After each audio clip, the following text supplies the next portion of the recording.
So now that the Indianapolis 500 is done and dusted, we can move on and start thinking about the championship. After a recovery drive, after some bad strategy at Indianapolis, after what looked to be a runaway victory for me, I am sitting 10th in the standings. And even if I win Milwaukee, I will not mathematically be in the points lead, and that's assuming A.J. Foyt doesn't score any points at the Milwaukee Mile. So right now, the focus is going to be getting as many wins as possible in the final few races of the season to take the championship. We're not out of it yet. The Hallobrand chassis is absolutely fantastic. The Offenhauser engine is producing a lot of power. So let's see if we can win at the Milwaukee Mile in Indy 500 month.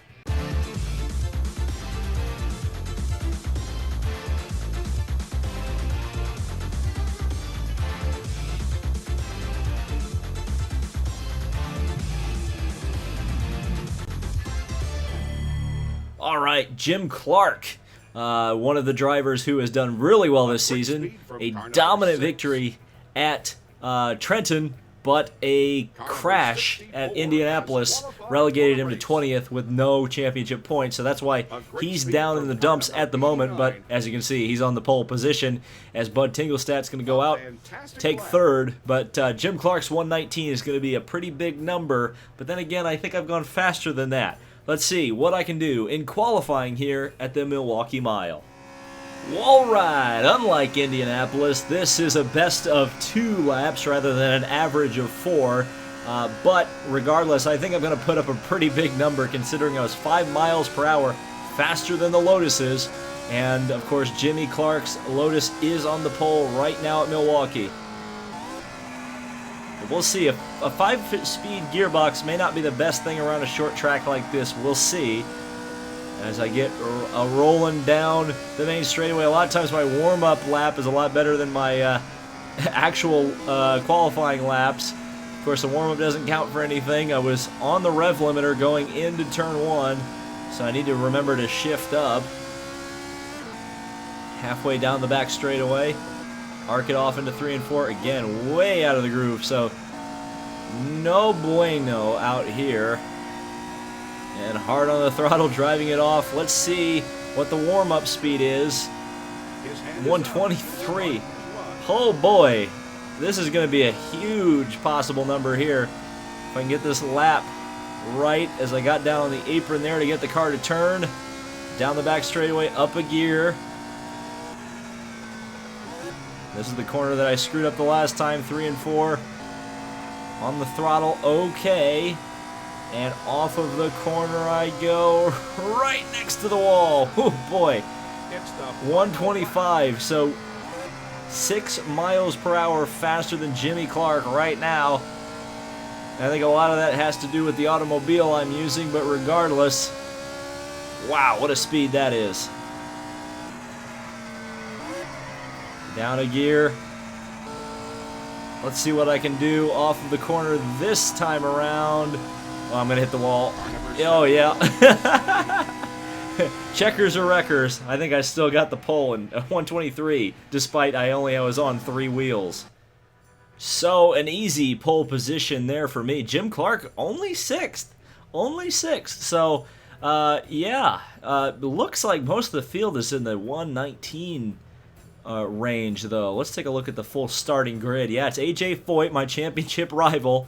But he's a good 6 miles, well, 5 miles per hour, almost exactly off of the pace of me. Roger Ward, driver who very nearly won the Indianapolis 500, couldn't quite get it done. Jim Hurtubise up there. In real life, he was actually seriously burned in this race. And Parnelli Jones, Jim Clark, good top 6 for sure right there.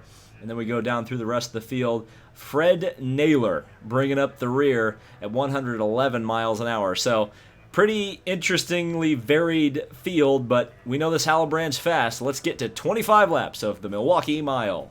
Here we are at the Milwaukee Mile, the oldest speedway in the world, with auto racing taking place here since 1903. The grandstands offer great views of the track, and the 1-mile course offers great driving for the competitors.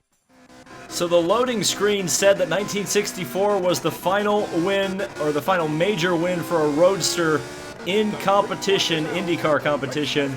by A.J. Foyt. I think we may change history today, but we'll see. As we head off into turn 1, A.J.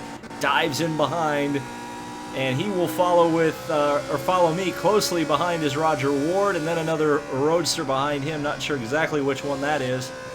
Possibly Jim Hurtubise. Actually, that would make a lot of sense.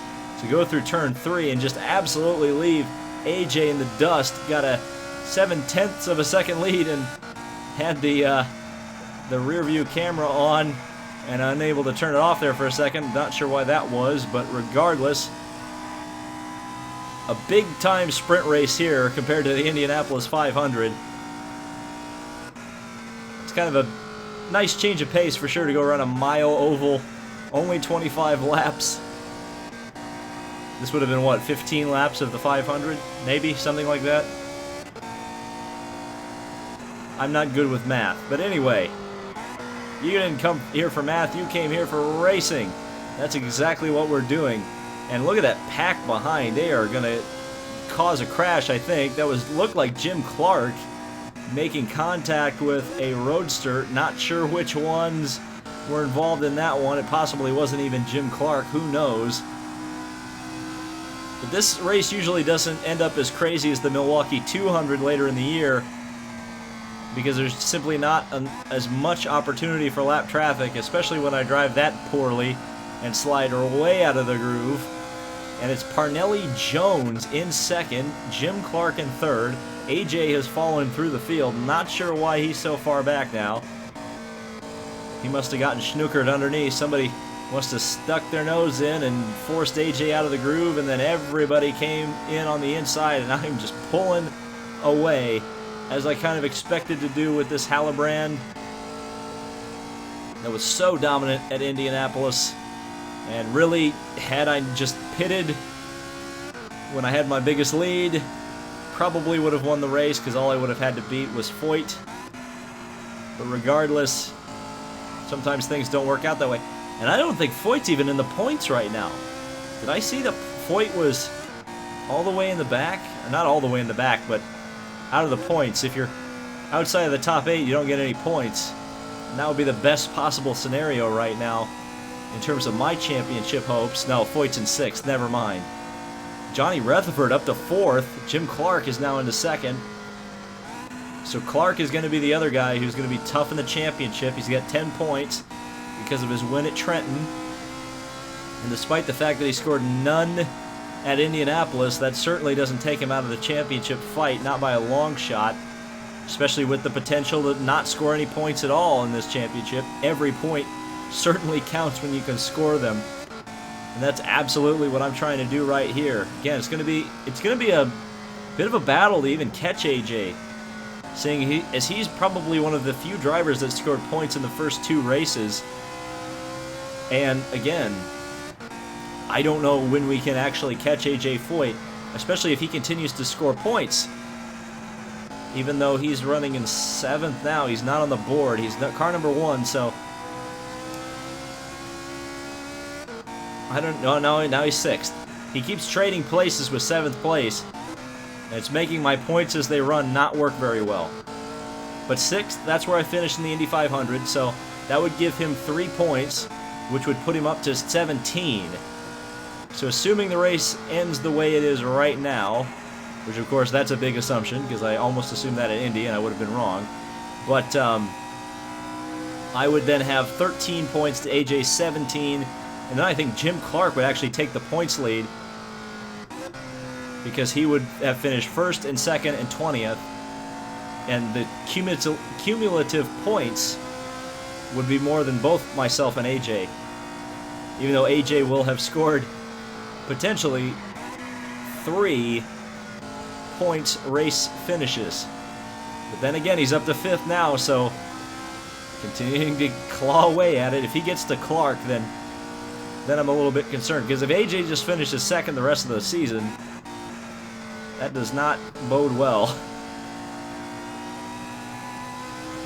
But anyway, can't be thinking about AJ right now. Got lap traffic up in front. That's Bud Tinglestad, maybe? Actually, no, I don't think it is. I think there's a car in the pits, and that's possibly Bud Tinglestad. this car, and not sure who it is. We'll find out here in a second. A lot of fantasy drivers tend to show up at Milwaukee, I'm guessing because they DNF at Indianapolis. They feel the need to come and beat lap cars in another race, but we'll see. Here we go. Bob Mathauser. Yeah, we've seen him a few times. I think I ran into him at Indianapolis in lap traffic. But I'll drive around the outside of him in the Hallebrand. Man, this car, it looked like his front end was smashed up, so he must have been in the wars at one point. No Max Wigley, it looks like. That's disappointing. I guess Max Wigley showed up once and never again. In behind Fred Naylor, who appears to be in a Novi.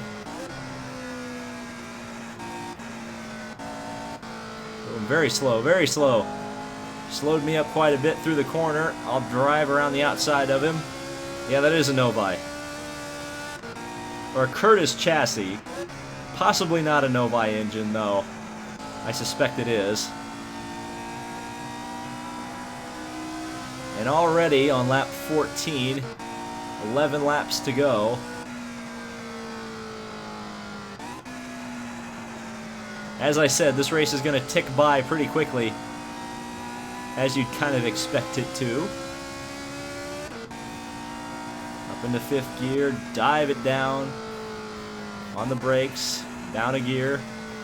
Norm Hall, seen a lot of him at the back, though to his credit, I believe he did qualify at Indianapolis, so good job, Norm. 10 laps to go. How far ahead of Clark am I? 16.5 seconds. That'll do it. That'll do it.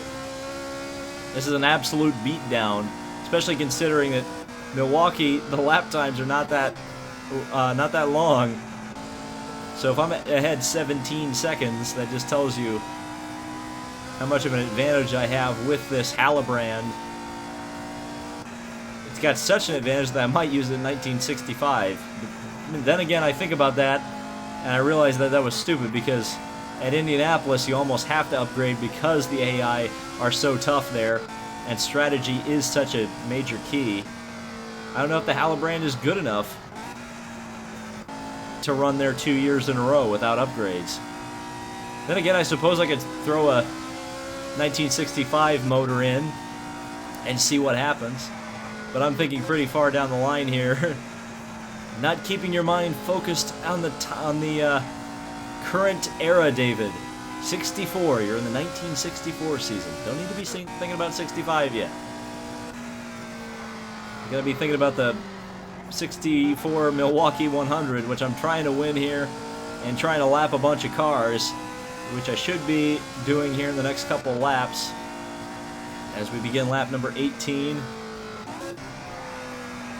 Down to gear 4, getting a little bit of a brake lock up there. The tires are actually wearing pretty quickly here. If I use this Hallebrand in the 50 lap Milwaukee race, this might be a little bit of a different story, but we'll see.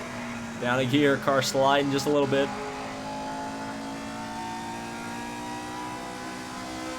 And looking behind, Chuck something. I don't know exactly who it is, because Chuck Stevenson, there we go. So right on the apron, get that car turned, diving in behind Stevenson, down to the inside. He's another car that was lapping at Indianapolis, so down a gear, slide it in there. Actually coming up behind a rear engine car. We don't see a whole lot of them at the back of the field, but there is one up there.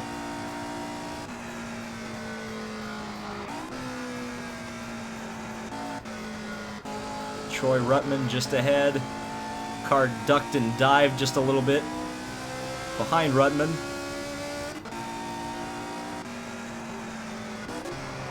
Now to the outside of the former Indy 500 winner. Can I drive around the outside of him? Yes, I can. Ronnie Duman, Bob Harkey, all them up here, all these friends that I've made in the back of the field. And Duman right on the apron. And I'll drive off. Bob Veith is the rear-engined contingent here at the back, representing those who have junk in the trunk. Oh, and I almost got into the back of Bob Veith. Down to the inside. And let off the gas because I was on the limiter the whole way down the straightaway.